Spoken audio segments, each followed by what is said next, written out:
In this hint, we're going to take a look at the case of the perfectly competitive firm. We begin here with the market. In the market, we expect the demand curve to be a typical downward sloped demand curve based on the law of demand. And we also expect a typical upward sloping supply curve. And this will give us an equilibrium where supply equals demand, an equilibrium price, call that PE, and an equilibrium quantity, we'll call that QE. Notice we're using a capital Q to denote a big Q based on the total amount in the market for this good or service. Now, when we look at the firm diagram on the right-hand side here, we are going to use a small q to denote the fact that this is a very small quantity. Because we are in perfect competition, this means that any one firm is considered to be small relative to the market.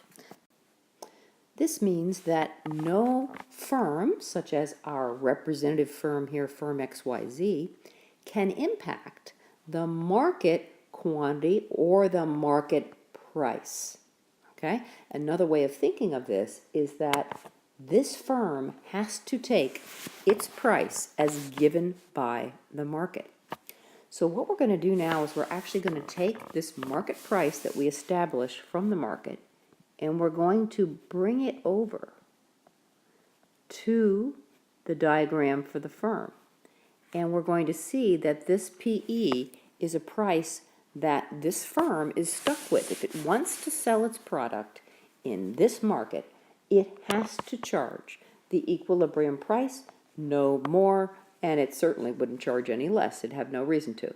Therefore, the demand curve that's this, and I'm going to make it a small d for the small demand curve, facing this firm is actually completely horizontal, stuck at this equilibrium price, and another word for that, of course, is perfectly elastic at the equilibrium price. The next curve I'm going to add to the firm's diagram is its marginal cost curve, which, if you remember, we typically expect to go down to some point, but then to rise. Okay, that's because marginal product usually goes up and then eventually falls, and marginal cost is driven by marginal productivity. And we see where the firm's equilibrium will be at the intersection of its marginal cost and the demand curve. So I'm going to write in little QE right there. And of course, the price, that is equilibrium price, will be given by the market as we already established.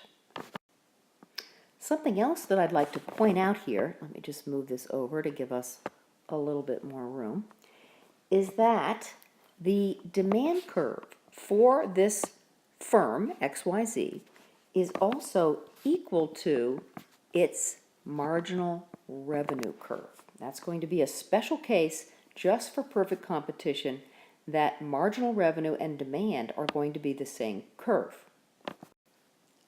Now we're ready to motivate why this firm, XYZ, chooses this quantity, little QE.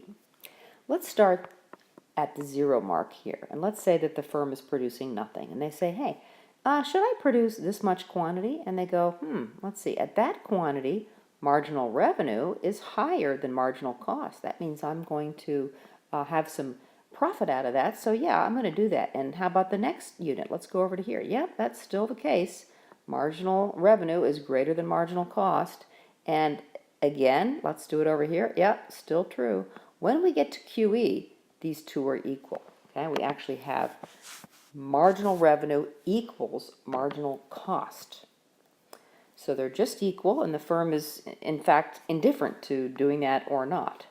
When it moves one more unit past that, let's say out here, it says, gee, now we have marginal cost higher than marginal revenue. That was not worth it. That is going to take away from my profit. So let me move back to this QE. That is as far as I will go. So we summarize A perfectly competitive firm is going to be in equilibrium when it chooses its Q, or its output, so that MR equals MC. And we add a parenthetical condition here. MC has to be rising. You can't have falling marginal cost for this to be an equilibrium. And I also want to point out here that marginal revenue is a special case of a marginal benefit. It's an example of a marginal benefit, and this is then the same rational economic decision rule that we learned back in the very first chapter of the book, that a rational economic agent is going to do things as long as their marginal benefit exceeds their marginal cost, and they will cease to do this activity once those two become equal. I'd like to add one more thing to the firm diagram. I'd like to figure out where the firm's supply curve is. And basically, we're going to find out that it's pretty much the marginal cost curve, but we need to make one adjustment. What we need to do is to draw in here the average variable cost curve, and I will remember it's going to cross marginal cost at its minimum point. So I'm going to go ahead and put that average variable cost in here. And I'm going to just first just tell you that the supply curve for this firm is going to be equal to its marginal cost curve from the minimum point of that average variable cost curve up. So I'm going to kind of make that a heavy curve there, okay? So that part of the marginal cost curve is actually its supply curve. So you might ask me, then why didn't we just make it the whole marginal cost curve? Why start there? And the reason is that this part, the bottom part of this marginal cost curve, the firm will never operate there. And the reason that they're not going to operate there is that this point, the minimum point of average variable cost, is referred to as the shutdown point.